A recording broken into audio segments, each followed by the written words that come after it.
Mesdames, Messieurs, bonjour et bienvenue à votre émission Point 7. On se retrouve encore, puisque nous sommes vendredi et bien sûr, l'émission aura encore lieu. Vous aurez des analyses, j'allais dire, de toute première qualité sur les dessous de certaines situations, de certains faits majeurs de l'actualité ici dans la commune d'Abomey-Calavi. Vous savez, le CA, notre chef d'arrondissement de juridiction, pour parler juridiquement, j'ai un chroniqueur juridique judiciaire, dans ce studio, et bien sûr notre CA, nous, qui, ma foi, encourt un risque de sanctions. Je ne sais pas si c'est déjà avéré. De toute façon, il y a un conseil municipal spécial qui va connaître de son cas. On en parle dans cette émission, puisque on lui reproche d'avoir critiqué le gouvernement de la rupture dans un groupe de forum, on va dire, sur les réseaux sociaux. Ensuite, nous parlerons aussi d'un refus, on va dire, systématique maintenant, selon ce que nous apprenons du Parti Les Démocrates, dont le porte-parole, j'allais dire le secrétaire à la communication, Guinée Tokpe, n'a cessé de s'en ouvrir sur les réseaux sociaux, sur TikTok. Plusieurs de leurs manifestations ont souvent été empêchés, alors même qu'ils ont rempli toutes les formalités, nous a-t-il dit dans ses posts. En tout cas, on va analyser tout ceci. Et puis, Lionel Zinsou, l'ancien Premier ministre, le candidat, on va dire malheureux face à Patrice Talon, qui reconnaît vraiment une transformation lumineuse et très rapide de l'économie béninoise, franchement qu'il apprécie, ça veut dire qu'il apprécie les prouesses de celui vraiment qui a pris le meilleur sur lui face aux Béninois. On en parlera aussi dans cette émission. Merci vraiment d'être avec nous. Les confrères sont déjà en studio, les débatteurs devrais-je dire, les esprits illuminés. J'espère que je ne vous grandis pas la tête. Non, pas du tout, parce que nous sommes des éveilleurs, des éclaireurs, et puis nos analyses quand même permettent quelquefois d'orienter les choix stratégiques dans le pays. Donc, vous nous faites pas mal de nous qualifier ainsi. Merci d'être avec nous, Emmanuel Naboussou. C'est moi qui vous remercie. Merci à tous les auditeurs de Diaspora FM et de la diaspora en général. Merci de rester fidèle à l'émission Point 7 de votre radio préférée. Merci à vous, Emmanuel Naboussou. Il n'était pas là la semaine dernière, mais il est là avec nous aujourd'hui. Oui, un grand esprit lumineux de cette émission. Ishola Diguin, bonjour. Bonjour, cher Peggy Ludovic Dagba. Je salue cordialement les auditeurs et auditrices de la radio Diaspora. Je leur présente mes excuses par rapport à mon absence de la fois dernière. Et cela est dû, comme vous le savez bien, aux impératifs professionnels. Et puis, maintenant, on est là et nous allons parler de l'actualité, la scrute et puis l'expertise au besoin dans sa dynamique factuelle. Et donc, je voudrais saluer également nos chers compatriotes de la diaspora qui sont les fidèles auditeurs, n'est-ce pas, de cette émission. Il n'y a pas que là, il y a les autochtones, il y a les résidents, il y a les naturels occupants du Bénin qui sont aussi à l'écoute, notamment Glodic B et environ, Proubert, Kétou, tout le reste. Emmanuel Tambéré, bonjour. Bonjour, M. Peggy. Activiste sur les réseaux sociaux? Oui. Je salue également les auditeurs, les internautes et tous ceux qui nous suivent de quelque moyen que ce soit. Il y a aussi les liens qui sont partagés dans les groupes, les forats. Donc, je pense que, en tout cas, par votre canal que vous nous suivez, nous vous saluons. Vous êtes particulièrement heureux parce que vous appeliez sous partage de liens depuis un bout de temps. C'est vrai que la radio a eu à faire des aménagements, c'est ce qui a fait que on n'a pas pu continuer comme cela se doit le partage de ces liens. Ils sont désormais générés à nouveau et on est très content parce que ça nous fait plus de monde pour suivre encore cette émission Point 7 qui aujourd'hui devient un label.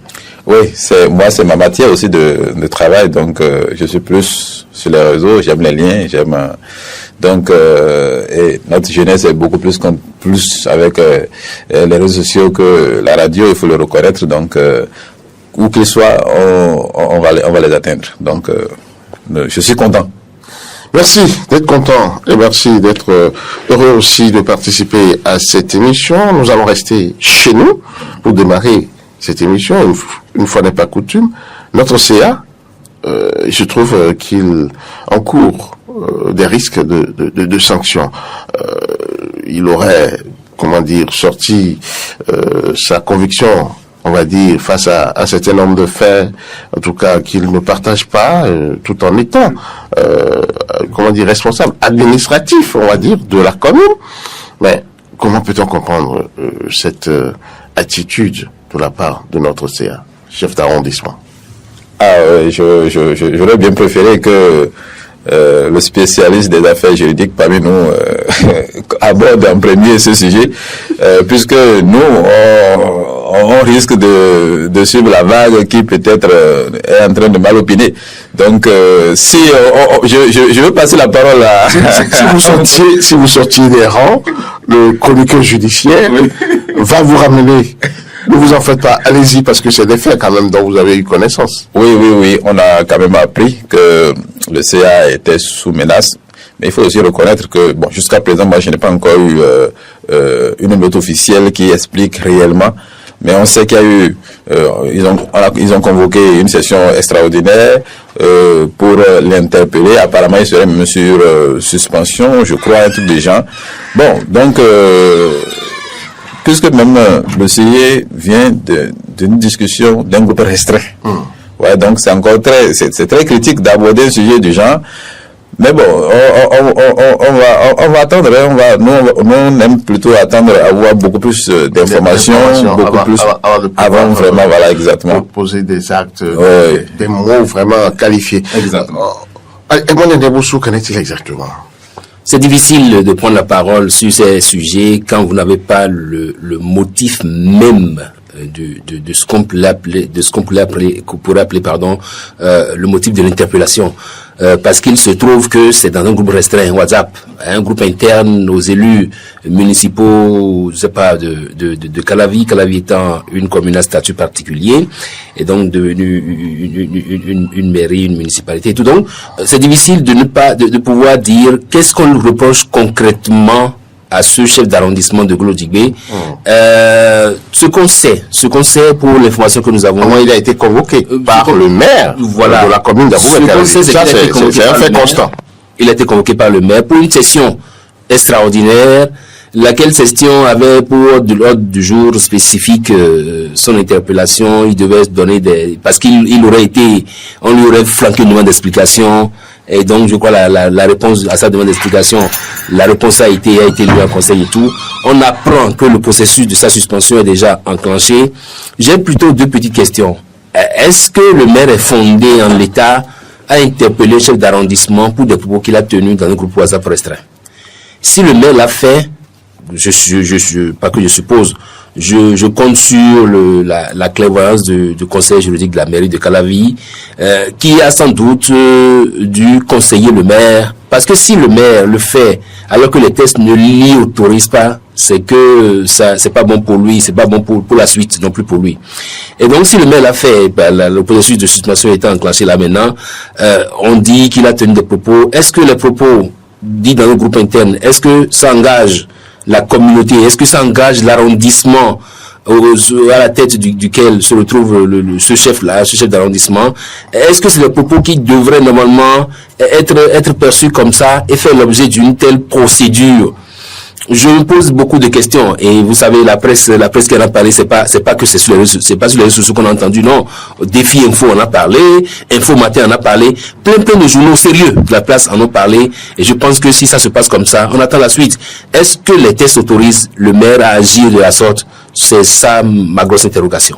Mais l'autre interrogation qui, moi, me taraude l'esprit, Ishola Djiguen, comment une discussion dans un groupe restreint de sachant de la question administrative au niveau communal, peut-il se retrouver, être dans le public, ensuite récupéré par la mairie jusqu'à ce qu'on ait quand même tout ce branle-bas là?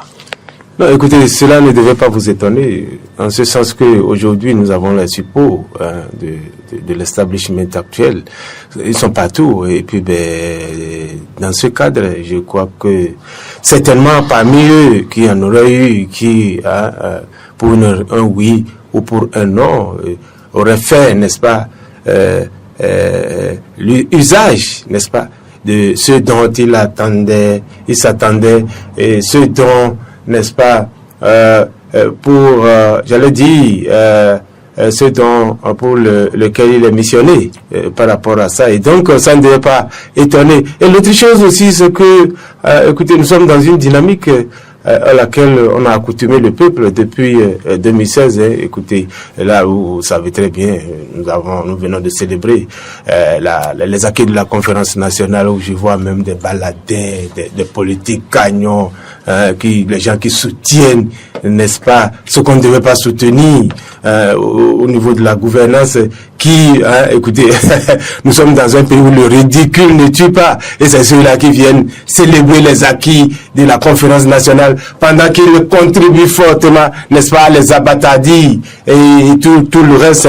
Aujourd'hui, est-ce qu'on peut aujourd'hui dire que, en tant que Béninois, est-ce que nous sommes fiers de ce dont on a fait, n'est-ce pas, du traitement malencontreux qu'on a réservé aux acquis de la démocratie, aux acquis de la conférence nationale. Et donc, cet élément-là fait partie de ces acquis qui aujourd'hui sont en perdition à cause, n'est-ce pas, de la gouvernance actuelle. Et donc, cela arrive et cela, de cette façon, cela ne devait pas étonner, cela ne devait pas nous stupéfaire au sens de s'en émouvoir ou de se faire du mourant. Et donc, c'est l'usage qui est en train d'être fait.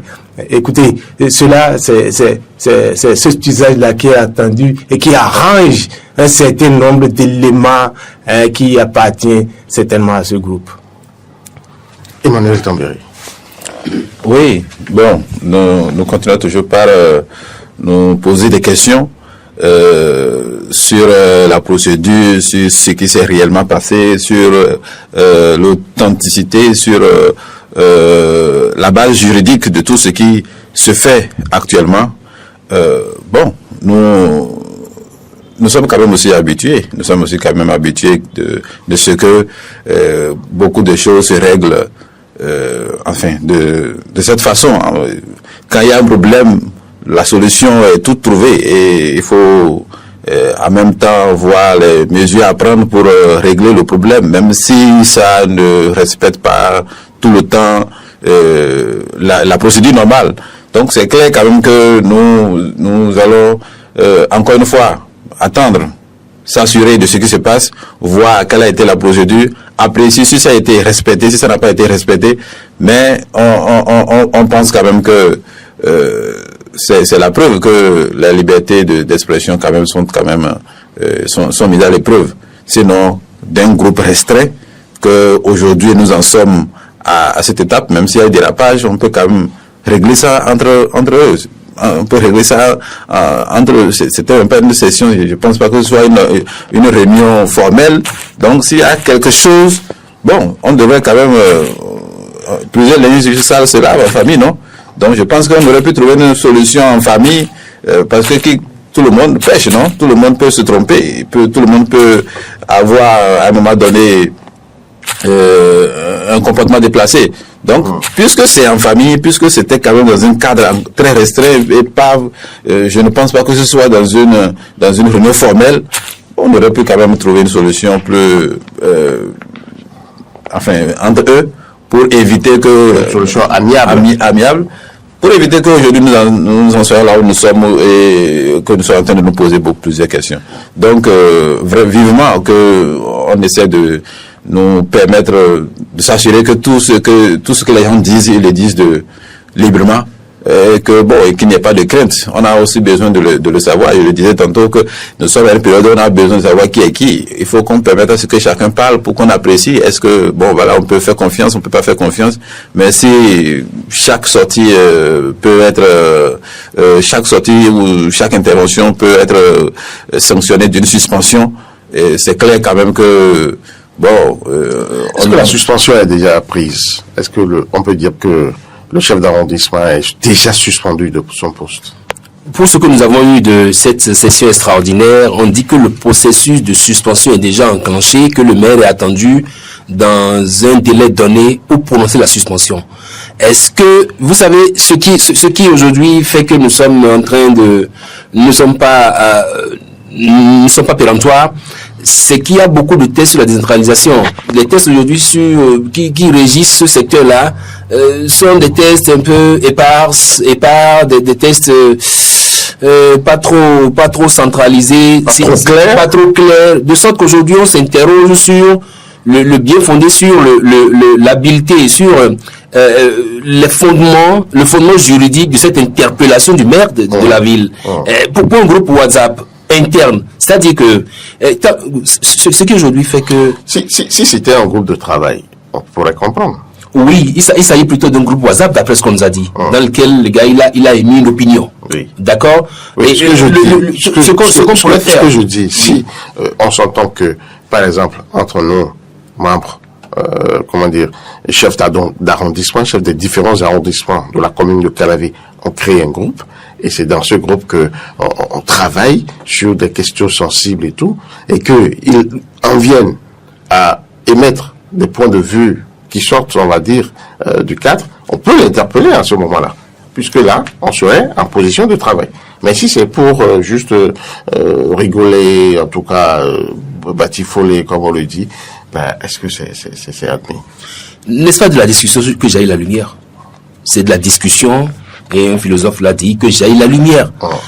On m'a dit qu'il y a un groupe WhatsApp des députés qui sont là en ce moment, un groupe WhatsApp dans lequel qui est très ouvert, dans lequel il se déstresse. C'est-à-dire, si tu as des énormités, tu le dis dedans. Si tu as des choses, ça veut dire que ce groupe WhatsApp devrait être supprimé normalement si on sentait à ce que le maire de Calavi est en train de faire. C'est-à-dire que si plus vous permettez à un de vos collègues de s'exprimer, ça vous permet d'ajuster les choix s'il le faut. Est-ce que pour cela, on a besoin de convoquer une session extraordinaire? Est-ce qu'on a besoin d'entamer une procédure de suspension? Est-ce qu'on a besoin le maire n'avait plutôt qu'à l'appeler dans son bureau et à le sermonner s'il le faut?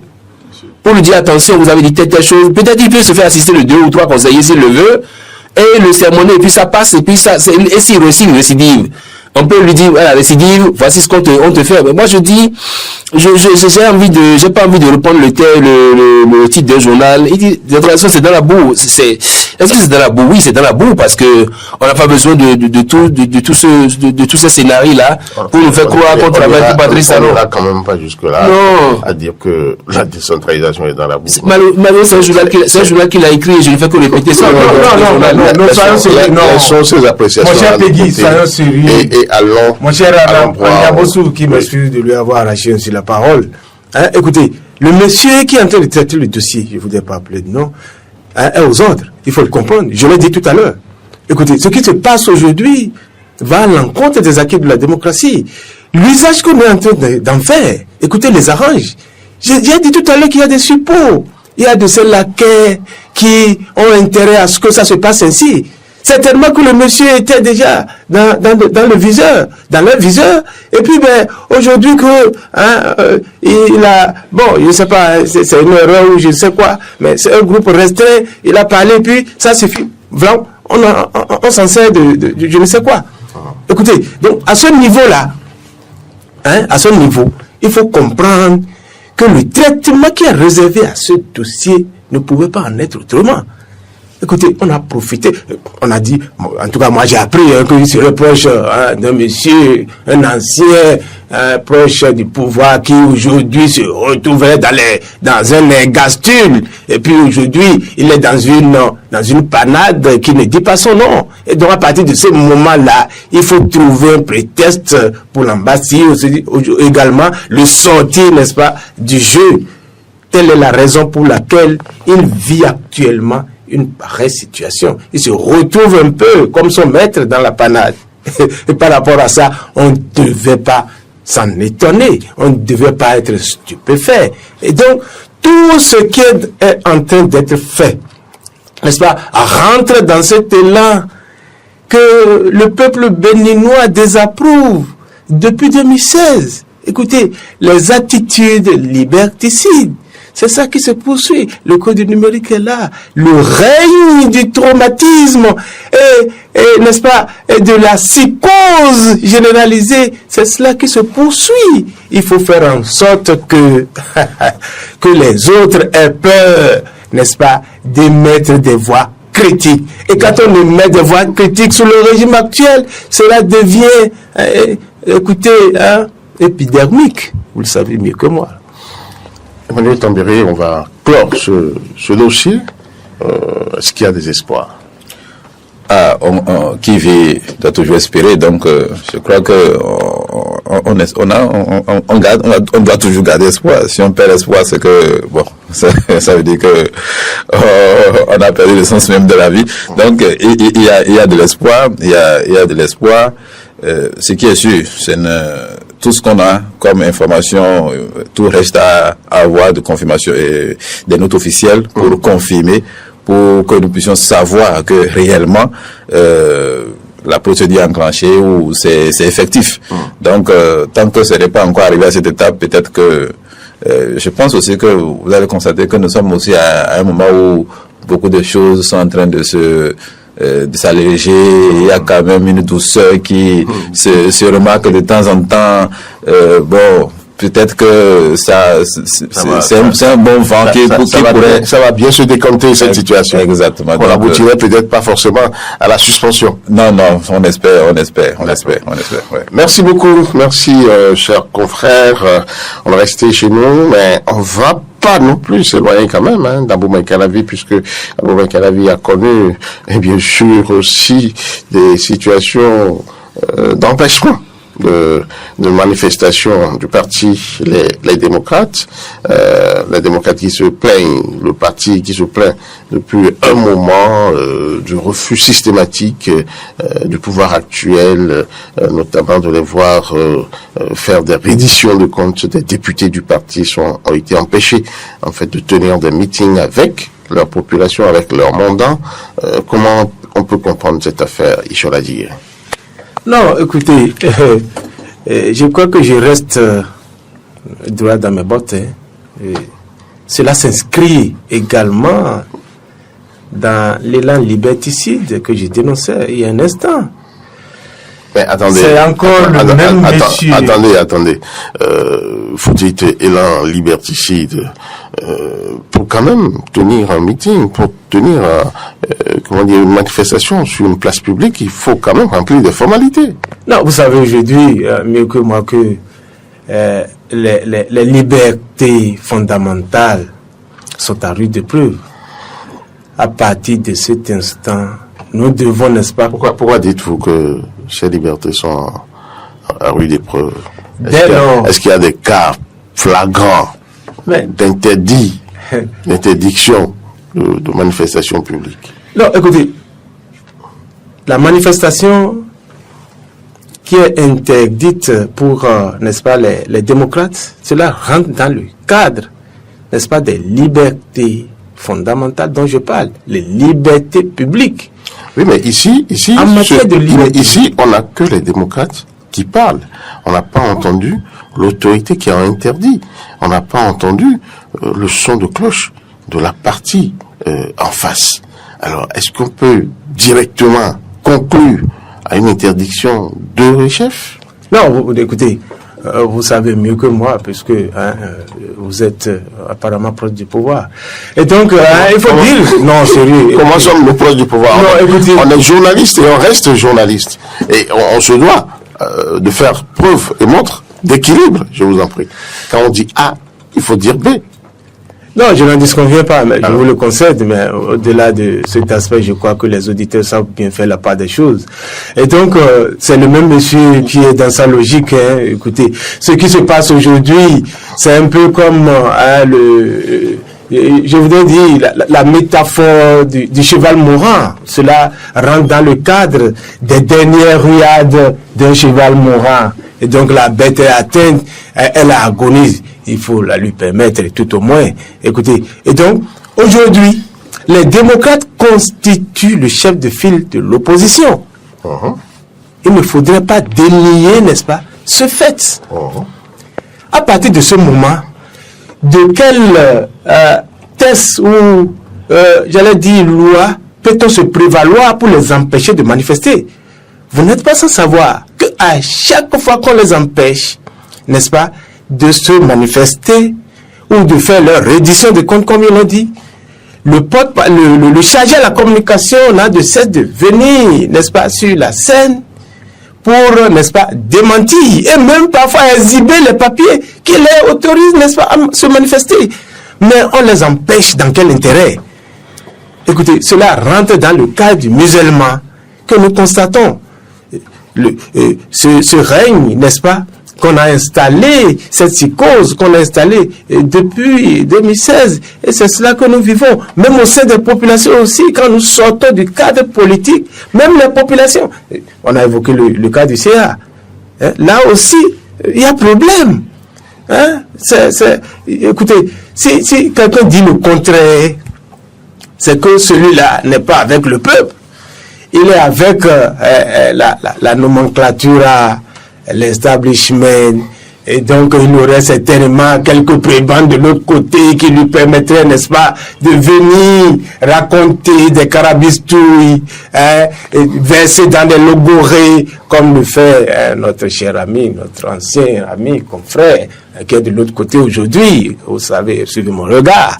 Et donc, par rapport à tout ça, je sais bien que Patrice Talon est un dandy. C'est un monsieur élégant, il est très intelligent. Et que lui-même l'a dit à l'occasion de sa rencontre avec le comité de pilotage. Vous savez le discours qu'il a tenu quand on va vers l'affaire, etc., etc. Et donc aujourd'hui, il semble que lui-même, il a pris la mesure de l'enjeu qu'il faut sortir, n'est-ce pas, par la grande porte.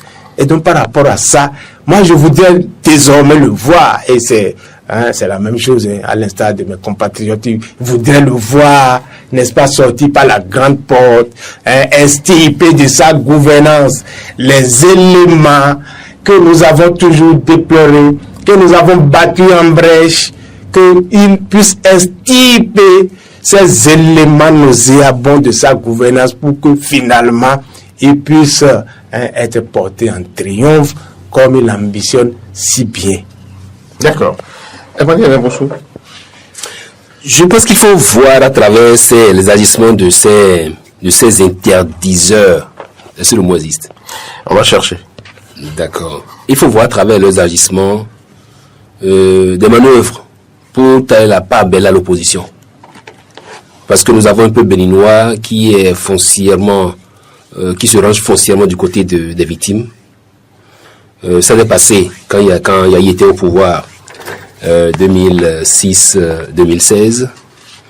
Parce qu'à un moment donné, Boni Yayi, effectivement, je ne sais pas si c'est lui-même ou si c'était ses sous-fifs, interdisait aussi à des acteurs de l'opposition d'alors. Il y a un des porte-voix de l'actuelle mouvance présidentielle qui disait dans un audio que j'ai entendu entre-temps sur les réseaux sociaux, merci à Yayi, à Boni Yayi, de nous avoir montré comment on interdit les manifestations à l'opposition. Voilà. Donc pour dire que sous Boni Yayi, il y avait effectivement des gens qui ont travaillé à ce que l'opposition n'ait pas la voie libre pour travailler. Et c'est vrai que malheureusement sous Patrice Talon également aujourd'hui, en fin de mandat, totalement ayant déjà fini ces 2 mandats de sa vie, il se trouve encore des gens. Non, il n'a pas encore fini. Il est en train de finir. J'ai dit, il est en train de finir c'est les 2 mandats de sa vie. Il se trouve également des gens qui interdisent des actions de l'opposition ou des meetings de l'opposition. J'ai envie de dire qu'on prend les mêmes et puis on recommence. Et je me demande si Patrice Talon a assez lu ce schéma. S'il a lu ce schéma pour comprendre, pour savoir dire à ceux qui travaillent à faire monter la cote de l'opposition d'arrêter ce comportement. Parce qu'aujourd'hui, j'ai appris tout récemment encore dans le Koufo, avant, il y a quelques semaines, c'était à Calavi, j'étais présent sur le terrain moi-même, j'ai suivi. Avant, on nous a parlé d'une scène dans le nord Bénin, où les gars déposent des demandes de manifestation, il paraît que c'est juste un régime, pas d'autorisation, mais de déclaration. Il suffit d'informer et de dire nous voulons faire manifester. Déclaratif. Maintenant, est-ce qu'il y a dans ce régime-là, est-ce qu'il est fait obligation à ceux qui veulent organiser les manifestations de requérir la police, de requérir les pompiers pour venir travailler? Je ne sais pas si c'est... Mais ça doit être le cas. Et même si c'est le cas, il revient simplement au maire à qui on a déclaré qu'on veut faire une manifestation, de dire allez voir la police pour prendre l'autorisation, pour requérir 2 éléments ou 3 pour votre sécurité, allez voir les pompiers pour le faire, de sorte que les formalités soient accomplies de bout en bout et qu'on ne soit pas aujourd'hui en train de faire la part belle à l'opposition, parce qu'aujourd'hui l'opposition a beau jeu, et vous voyez sur les réseaux sociaux, ça c'est inondé. La fois dernière, j'ai suivi encore une déclaration d'un député qui a même pratiquement fait un message à ses militants pour le dire d'être serein et qu'ils ne vont pas céder à la provocation. C'est-à-dire qu'aujourd'hui, on reprend les mêmes, on prend le même pied, on recommence. C'est-à-dire que ce qu'on avait reproché à Boni Yayi, au régime Yayi, en fin de mandat, on reproche les mêmes choses à Patrice Talon en fin de mandat. Je me demande si dans le lot, si Patrice Talon aujourd'hui est fier de son équipe. Je me demande s'il contrôle encore son équipe. Je me demande si dans son rang, il n'y a pas des gens qui travaillent à ce que l'opposition soit renforcée davantage sur le terrain, parce que le faire, continuer d'agir ainsi, pour ma part, c'est vouloir reprendre le même scénario qu'en 2016 et donc travailler à ce que l'opposition prenne le pouvoir simplement. Manuel Tambéré, est-ce qu'on est obligé de continuer par observer ces genres de faits? Bon, là, moi, vous me permettrez d'être un peu plus critique aussi sur ce sujet, parce que même si un conseiller de la mouvance présidentielle s'est exprimé je crois dans le Mono ou Koufo, s'est exprimé pour également désapprouver cela, dire combien eux-mêmes ils se sentent touchés dans leur personnalité, ils se sentent remis. C'est comme si c'est un conseiller du plateau du BR. Bien sûr. Oui, j'ai suivi l'audio. Exactement. Qui a apporté son soutien aux démocrates, qui a apporté son soutien aux démocrates pour dire que lui n'est pas d'accord, qu'on puisse leur interdire de s'unir. C'est ça. Donc si un conseil du BR a pu le dire, et aujourd'hui, qu'est-ce que le gouvernement, ou bien qu'est-ce que la majorité présidentielle manque pour être aussi dynamique sur le terrain? Vous savez, il y a des ministres, il y a des députés, il y a les ministres conseillers qui, tous ceux-là ont les moyens de l'État pour quand même aller faire, comment on appelle, rassembler la population, reddition des comptes, et que les démocrates qui représentent la minorité, avec ils n'ont pas d'ambassadeurs, ils n'ont pas de ministres, ils n'ont rien d'autre que les députés qu'ils ont. C'est Chine, pour au moins être en contact avec la population, qu'on les interdise. Moi, je ne peux pas penser que cela échappe au chef de l'État. Moi, je me dis quand même qu'il c'est quand même, si en ce moment il suit l'actualité de son pays, il doit pouvoir savoir que ça se passe comme ça. Donc, et s'il n'a pas encore tapé la main sur la table pour arrêter cela, ça veut dire que quelque part il est d'accord avec cela. Ça, ce n'est pas digne d'un compétiteur né. Donc, je pense que aujourd'hui, c'est quand même c'est une grave tâche que on interdise, parce que ils nous montrent les autorisations cachetées que parfois même les mairies ont d'abord accepté, et à la dernière minute on vient les dire non. Une fois aussi j'ai entendu un membre de la majorité présidentielle dire que en réalité les surfaces, les espaces publics sont interdits de rassemblement actuellement, que nous ne sommes pas encore en période de campagne, donc c'est pour cette raison. Mais quand même, on ne peut pas dire que le palais de congrès n'est pas aussi une place publique. On ne peut pas dire que il y a aussi des rassemblements qu'il faut aux places publiques. On va pas dire que on va pas peut-être rendre administratif ce que eux font pour essayer d'embellir ce qui a été fait et trouver que ce que les autres veulent faire c'est politique. Non.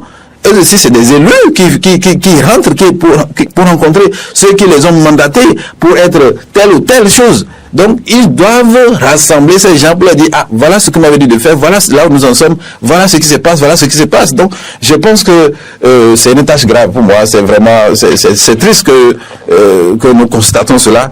Et comme le prédécesseur le disait, on peut parfois même penser que c'est une complicité pour faire la publicité, mais si ce n'est pas le cas, vraiment que la copie soit revue. Nous, on a envie de voir un match sérieux, un match Barça Real. Vous voyez un peu ce que je veux dire, je veux détendre un peu l'atmosphère. Donc, on veut voir un peu mais Real est en baisse de forme actuellement. Si vous le dites, ils sont pas toujours d'accord, hein. Donc c'est des têtus. Je suis Barcelonais, donc c'était une parenthèse, ça c'est une parenthèse vite refermée. Exactement. Donc c'est pour dire que je voudrais qu'on permette à ce que il y a aussi une autre information dont je ne suis pas certain. Il semble que le financement, l'accompagnement du gouvernement parti politique n'a pas été effectif cette année. Bon, ça veut dire qu'on traîne encore. Ça n'a pas encore été. Sinon, ils ont reçu pour les autres années, donc forcément. Bien sûr, mais peut-être qu'ils sont en train de le préparer. Mais cette année, le délai, quand même, on a même fini. Je parle même de 2024, hein, pour l'année 2004, ils n'ont pas eu. Donc, c'est pas comme si on n'allait pas les donner. C'est promis, il semble que c'est clair qu'ils en auront. Mais bon, il faut peut-être coincer un peu le temps d'abord pour que, même si finalement il y a les moyens que... Mais pourquoi vous, les Béninois, vous ne voyez toujours que ça? Il faut coincer un peu d'abord. Peut-être qu'il y a des difficultés qui sont en train d'être levées pour l'instant. Il y a des difficultés, mais ça n'a pas empêché quand même de nommer des ministres conseillers pour renforcer la présence sur le terrain. Ça n'empêche pas d'empêcher... Non, je pense que... Est-ce que c'est synonyme de décaissement? Donc, c'est une analyse. C'est une analyse que nous faisons. Et on peut se tromper dans nos analyses, mais ce qui est sûr, ce qui est évident, c'est que il y a quand même une volonté d'empêcher les autres de pouvoir dire ce qu'ils sont capables de donner. Et ça va nous amener à faire un choix qu'on ne maîtrise pas. Oui, qu'on ne maîtrise pas pour 2006. Et moi, je suis gêné, je suis peiné pour ça. Je veux voir des gens s'exprimer sur le terrain. Je veux voir des gens se débattre. Je veux analyser chacun pour savoir le choix que je vais opérer et être fier de ce que j'ai fait par rapport aux années qui vont venir. Et c'est votre droit légitime. Si les gens sont allés, les forces de l'ordre sont allées jusqu'au domicile privé, aller interdire une manifestation de l'opposition, l'intention est là. L'intention est là. On veut les empêcher coûte que coûte de rencontrer les militants. Or, cela rentre un peu contraste avec les paroles que tient le porte-parole du gouvernement. Je me souviens, comme si cela datait d'il y a quelques instants, qu'il a appelé les opposants à aller travailler sur le terrain, à aller mobiliser les militants sur le terrain. Mais qu'est-ce qu'il fait? Il dit une chose et on constate le contraire. En parole, c'est autre chose. Ou à tout le moins, de façon, dans la journée, il dit quelque chose, et de façon diurne, on constate autre chose. À ce niveau-là, il y a une espèce de lunatisme, n'est-ce pas, qu'il faut battre en brèche. Il faut que les Béninois se mobilisent pour dire niet, non. Nous venons de célébrer, n'est-ce pas, la conférence nationale.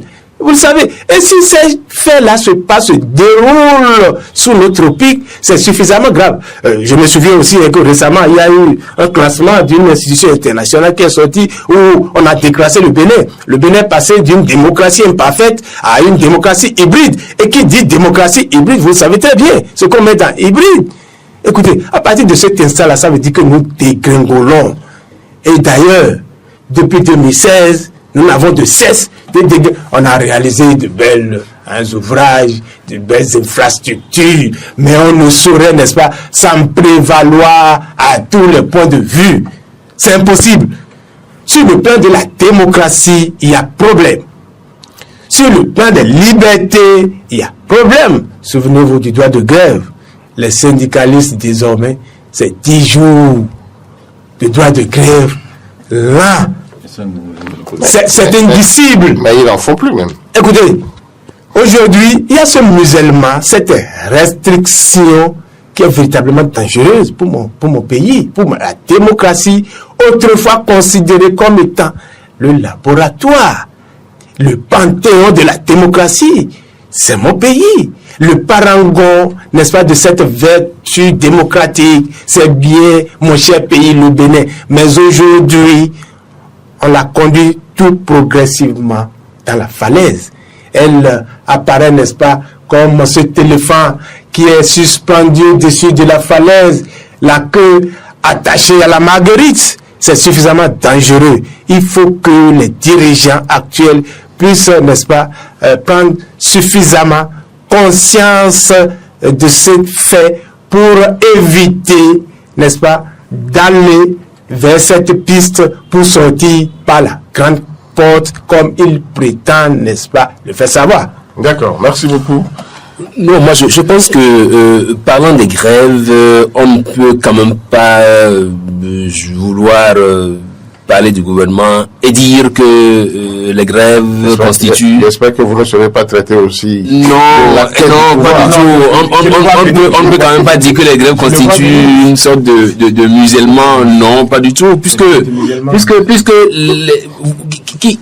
quel Béninois aujourd'hui peut oser dire qu'il ne profite pas de la réorganisation du secteur des grèves au Bénin. Avant, il y avait des grèves perlées, il y avait des grèves anarchiques, il y avait des grèves sur fond de primes de rendement. Il y avait des grèves sur fond de primes de quelque chose. C'est-à-dire que si c'était autant bien organisé et si les revendications étaient toutes justifiées, je ne dis pas que les revendications n'étaient pas justifiées, mais si elles étaient toutes justifiées, elles justifiaient l'organisation des grèves, de ces grèves anarchiques là où on faisait 3 jours de grève par semaine et tout. Si tout ça là était justifié, on n'en serait pas là aujourd'hui à régenter le système de grève. Vous me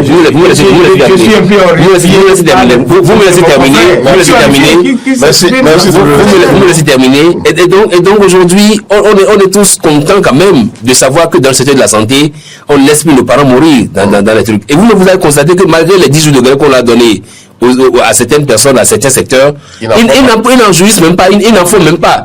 Ça dit que tout va ainsi pour le milieu du monde. Non, le dialogue est rompu. Si le dialogue est rompu, non, pour plus profiter des 10 jours de grève, non, il ne peut pas. Si le dialogue est rompu tel qu'il le dit, ça veut dire que les gens devraient aller en grève pour montrer qu'en réalité ça ne va pas. Au moins profiter de ces 10 jours-là pour nous montrer que ça ne va pas. Donc s'ils le disent, ça veut dire qu'ils sont contents. Et aujourd'hui, vous savez, ils sont pour chasser. Ils sont pour chasser. Non, pas du tout. Ils sont pour chasser. Mais je suis là pour du travail. Vous savez très bien ce qui s'est passé récemment. Oui. Non, ça va pas être. Non, oui. Ils ont été pour chasser. Non, récemment, ils ont voulu organiser journée de deuil national. Et je crois qu'il y a eu une malcompréhension. Les gens, puis après, j'estime qu'il y a eu des explications entre eux et qu'ils se sont compris finalement. Donc, pour revenir à la question de comment dit-on, de notre vous en aurez fini parce que oui. C'est Yanni Abossou qui s'exprime en ces termes. C'est suffisamment grave. On ne peut pas faire des concessions en matière de liberté. Nous avons opté pour ça depuis la conférence nationale. Non, c'est ça. Aujourd'hui, si on en vient, n'est-ce pas, l'embastiller, les museler, les restreindre, les pousser dans un carcan liberticide, c'est suffisamment grave. Et c'est... D'accord. Même chez moi aussi, il y a problème. C'est bien. Je pense que ce que le gouvernement a besoin de faire aujourd'hui pour ceux qui interdisent les manifestations, c'est de laisser les démocrates faire leurs manifestations telles qu'ils le disent, pour peu qu'ils respectent la procédure, régime déclaratif de manifestation. C'est pas nous qui l'avons dit, c'est la loi qui l'a ainsi prévu. Donc, permettre aux démocrates d'agir, sauf si, derrière, comme je l'ai dit dès le départ, sauf s'il y a un plan pour qui travaille à ce que ce soit les démocrates qui soient en vue, parce qu'aujourd'hui, si vous sondez l'opinion, vous allez constater, vous et moi, que les démocrates sont en train de monter en flèche. Et donc, si c'est le cas, si ça arrange le gouvernement en place, on ne pourra que constater. Voilà. Merci à vous, Mme Adia Bosso, c'est vous qui clôturez, et bien sûr, ce dossier. Nous allons monter sur le 3e, je le disais tantôt. Lionel Zinsou était à Cotonou, dans le cadre du Choiseul, et l'homme n'a pas pu s'empêcher de se prononcer sur ce qu'il a remarqué en son absence, en étant si peu. Beaucoup de choses ont été faites. Il s'est réjoui en fait de la transformation économique rapide du Bénin. Oui, Lionel Zissou, qu'on ne présente plus, candidat. Cela aurait quand même surpris quelqu'un. Bon, c'est pour ceux qui ne connaissent pas Lionel Zissou n'est pas dans la politique aérienne. Lionel Zissou n'est pas dans le déni du pouvoir. La preuve. C'est quand même son tombeur. Non, c'est pas un problème. Pour des gens de ce niveau-là, ne regarde pas c'est pas le passé, non pas du tout. Puisque là, il n'a pas hésité à apprécier le bilan de Patrice Talon. Il n'a pas hésité à dire, le Bénin s'est développé en si peu de temps. Lionel Zissou, rappelez-vous, a été conseiller avant d'être Premier ministre. Même si c'est Premier ministre de fait, arrangé et tout. Parce que la Constitution n'admet pas. Et donc quand même, c'est l'homme qui a été dans les arcanes du pouvoir et qui sait comment les décisions étaient prises sur tel dossier. Et donc s'il constate que Patrice Talon a réussi à changer la donne en si peu de temps, on ne peut que l'applaudir et lui dire que nous aussi, Béninois, nous constatons que Patrice Talon a essayé de débloquer, de déverrouiller le système de gouvernance économique. Maintenant, la grosse interrogation, c'est comment on fait pour que ce verrou qui a été sauté là soit maintenu dans le temps et dans l'espace. Parce que si aujourd'hui, mon ami Ishola Diguet le dit si bien, si aujourd'hui on est là à crier de toutes nos forces que les libertés démocratiques, les libertés syndicales, les libertés c'est qu'en 89-90, il y a eu des gens qui se sont assis et qui ont consacré ça dans une constitution. Donc si aujourd'hui on doit faire en sorte que ce qui est fait au plan économique soit maintenu, pourquoi ne pas aller vers une conférence économique aussi? Pourquoi ne pas faire une conférence économique nationale? Faire en sorte que tout ce que Patrice Talon a fait, qu'il puisse l'exposer à des connaisseurs et qu'on mette ça aussi dans des documents, qu'on dise désormais, voici les rails sur lesquels le Bénin va fonctionner pour que ça puisse avancer. Sinon, si on ne le fait pas comme ça, un beau jour, quelqu'un débarque qui dit, bon, écoutez-moi, Godibé, j'ai déjà vu la G10 là-bas, GDIZ là-bas, je crée une autre GDIZ à Parakou, et finalement, on dessaisit des GDIZ de Cotonou, de Calavilla, de tout ce qu'il y a comme matière première et GDIZ de Calavitum. Donc, c'est comment on fait pour installer, un peu comme ce qu'avait proposé nous, Nisaka Salé, comment on fait pour prévoir dans le temps des pôles économiques spécifiques. On en a un, déjà, à Godibé. Est-ce qu'on envisage créer un autre pôle économique? Peut-être à Dassa, un autre pôle économique, peut-être à Wassa Peyonko, mais en faisant en sorte que les matières premières puissent être distribuées à ces pôles. Parce que si on ne met pas tout ça dans les documents, si jamais on crée un pôle économique du genre de GDIZ à Parakou, on dessert le GDIZ qui est à Boumoukavi. Donc, c'est comment on organise tout ça. Je pense qu'il faut aller vers une organisation spécifique, aller vers une conférence économique. Ceux qui appellent à une conférence nationale, je dis non, c'est pas la peine. On a déjà vécu la conférence nationale. La Constitution est là, elle a été révisée. À tout le monde peut encore la réviser. La Constitution, j'ai toujours dit que c'est pas très normal. Ceux qui vont venir en 2006, ils ont le temps de réviser. Si c'est pas eux, ceux qui vont venir en 2031 ont le temps de réviser. Il faut aller vers, il faut toucher au point économique. Le volet économique, Patrice Talon a sauté des verrous. C'est comment on fait pour que ces verrous sautés ne puissent pas être remis en cause après et qu'on aille droit vers le développement tel que ça a été amorcé. Oui, on a tous entendu les appréciations de l'ancien candidat à la présidentielle. Alors, pas des candidats. Vous parlez de qui? Non, il parle de Lionel Zissou. Nous sommes en train d'opiner sur l'intervention de Lionel Zissou. Mais moi, je voudrais profiter de... La dernière fois, j'étais au colloque que l'Église catholique a organisé et j'ai eu la chance d'écouter le professeur Narcisse Tometi, je crois bien. Simon Narcisse Tometi. Exactement. Qui donnait des critères d'appréciation d'une gouvernance et de développement. Ici, tout le monde, les économistes viennent et regardent tout ce qui a été fait, les chiffres, on acclame. Mais qu'est-ce qui est fait du côté social? Parce que on ne peut pas s'asseoir, on ne peut pas quitter en France, venir rester dans Sofitel et faire une réunion dans Sofitel, sortir regarder le boulevard et ne pas dire que le Bénin a avancé. Ça, ce n'est pas possible. On ne peut pas quitter là pour prendre la route de pêche, aller à Ouida, regarder tout ce qui a été fait pour les vaudous. Ce n'est pas dire que le Bénin a avancé. Mais lorsqu'on va maintenant dans ce que le Béninois mange, dans ce que dans la vie sociale du Béninois, lorsqu'on regarde, on va plus en profondeur, on va dans les populations les plus reculées pour voir ceux qui vivent au jour le jour, ceux qui ne savent même pas ce qui se passera demain, ceux qui sont menacés chaque fois de la sécurité, par la sécurité. Est-ce qu'on peut toujours dire que tout a avancé? Non, mais Lionel Zisso prouve quand même que il n'a pas toujours fait l'effort aussi de connaître bien son pays. Moi, je ne dis pas que oui, sur les chiffres tout va bien, mais il y a la faim, il y a la ceinture que nous continuons toujours pas serrer. Et je pense que c'est des gens, quelqu'un qui voulait être président, quand il apprécie ce qui se fait de façon visuelle, il doit aussi pouvoir être capable d'apprécier en profondeur. Moi, je ne sais pas si aussi tout ce qu'il fait, parce que chaque fois qu'il descend, il fait toujours des éloges du gouvernement. Il est sous une sanction. Je ne sais pas si c'est une façon, si c'est devenu aussi béninois, vrai, qu'il est en train de caresser dans le sang des poils pour qu'on lève la sanction. Mais ce qui est sûr, même si on levait la sanction, je crois la nouvelle constitution ne lui permet même pas d'être candidat parce que on dit que il faut être au Bénin, il faut avoir été au Bénin pendant 10 ans, je crois, un certain nombre d'années. Hein? Peut-être là, je frappe déjà, non? Ça, je ne sais même pas. Je sais pas. Il est si vieux, je ne sais même pas. Donc, je pense que qu'il soit aussi beaucoup plus critique. Il a été quand même candidat à la présidentielle. On a besoin quand même qu'il aille en profondeur aussi, qu'il relève quelques insuffisances. C'est une tête bien faite. Il ne peut pas tout le temps apprécier. S'il ne trouve pas d'insuffisance. Ça veut dire qu'il ne connaît pas son pays. Ça veut dire qu'ils sont pays. Non, attendez. Par rapport au manger des Béninois, on n'a jamais vu un gouvernement qui distribue à manger dans les... On n'est pas au programme alimentaire mondial. Il y a aussi... Écoutez, c'est vous et moi, Cotonou, qui trimmons, hein. Si vous allez dans les régions là où les gens ont des infrastructures, des routes pour circuler là, si vous allez chez moi Kobassé, les producteurs de manioc et consorts, ils trouvent toujours à manger. Excusez-nous, c'est à Cotonou qu'on est en train de Nations Unies qui a classé le Bénin par rapport à son développement, le PNUD, qui a classé le Bénin par rapport au développement social et qui a dit que le Bénin a reculé. Il paraît que nous sommes dans les 20 derniers États des plus pauvres.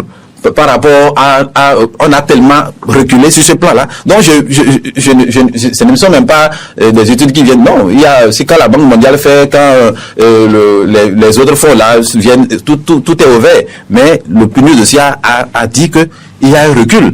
Et c'est un recul réel que tout le monde remarque, que nous vivons chaque jour. Donc, je pense que Lionel Zinsou pouvait au moins avoir ces informations pour de temps en temps. Moi je ne refuse pas, je suis d'accord avec lui et je suis d'accord, je sais que beaucoup de choses ont avancé, on voit notre pays, c'est beau, nous aussi on aime aller faire des photos à des endroits pour même montrer que oui, nous sommes dans un pays qui devient de plus en plus beau, nous sommes d'accord, et ça c'est à l'actif du président de la République, ça personne ne peut lui enlever ça.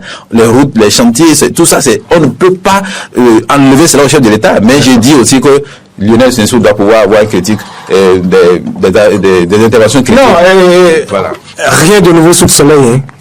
Et je crois que Lionel Zinsou, cet ancien candidat malheureux, n'est pas venu dire des gaudrioles. Mais que vous avez soutenu. Non, écoutez, moi, je ne suis pas un homme politique. Hein. Et je ne sais pas si vous étiez dans le secret de Dieu. Vous trouvez que votre vis-à-vis est un homme politique. Je ne sais pas si vous étiez avec les mains de nos ancêtres pour le savoir. Hein. Écoutez, rien de nouveau sous le soleil. Je n'ai pas encore ces genres de connaissances. Mon cher Peggy, rien de nouveau sous le soleil. D'accord. Et donc, Lionel Zinsou n'est pas venu dire des gaudrioles, tel ce ministre conseiller et qui ne cesse de faire étalage de son doctorat autoproclamé en matière de sciences politiques. D'accord. Donc, à partir de ce moment, il est resté, n'est-ce pas, dans son carcan, il est resté dans son marigot. Il n'a parlé que de l'aspect, de la dimension économique. Et a éludé, je ne sais pas s'il l'a fait exprès ou à dessein, a éludé l'aspect, comme il a si bien rappelé tout à l'heure. D'accord, notre cher Emmanuel Tambéré. Il a éludé, n'est-ce pas, l'aspect social, puisque c'est cela qui, aujourd'hui, focalise les attentions au niveau de la population. Ce qui prime aujourd'hui, ce qui importe pour les Béninois aujourd'hui, c'est le panier de la ménagère. c'est bien beau, on réalise des infrastructures, on a construit de beaux bâtiments, de belles routes, et tout le monde circule aujourd'hui à cœur joie. C'est bien beau, c'est bon.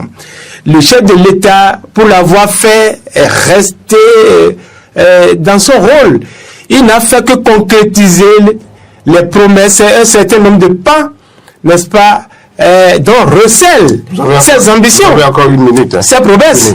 Et donc, par rapport à ça, Lionel Zissou a évité exprès d'aller sur le plan politique, sur le plan social et d'aborder les autres dimensions, n'est-ce pas, de la gouvernance actuelle. Et par rapport à ça... Il n'est pas dans votre politique habituelle. Non, écoutez, en tant qu'ancien, n'est-ce pas, présidentiable, il devait quand même aller, n'est-ce pas, sur ces aspects-là, en parler, nous dire son opinion par rapport à ça. Il n'est pas tenu, hein. D'accord, écoutez, il n'est pas tenu, d'accord, mais en tant que, écoutez, lui-même, il a levé son petit doigt pour dire, bon, maintenant je suis prêt à diriger le Bénin.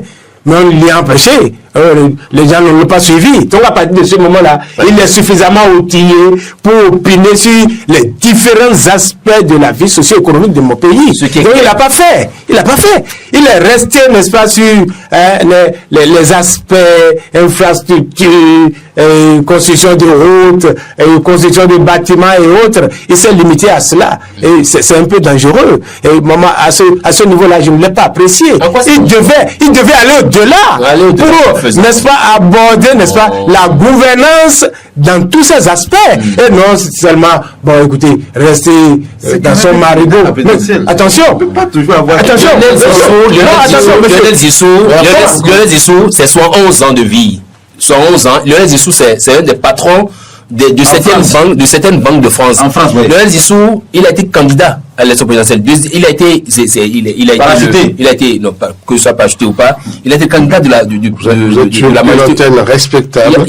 Alors, sachant sortir les mots qu'il faut. Il a été le candidat de la mouvance présidentielle d'alors. D'accord? Et c'est quelqu'un qui n'a pas ça dans sa poche. C'est-à-dire que quand il est venu, il a apprécié le développement. Tel que ça se fait aujourd'hui. Et donc, il s'agit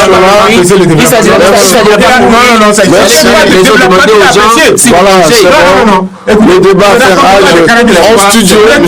C'est à ce moment précis que pour faire cette émission. Merci à chacun d'avoir été avec nous. C'est fini. À la semaine prochaine. Censé avoir toutes les ressources. Le point 7. Le point 7.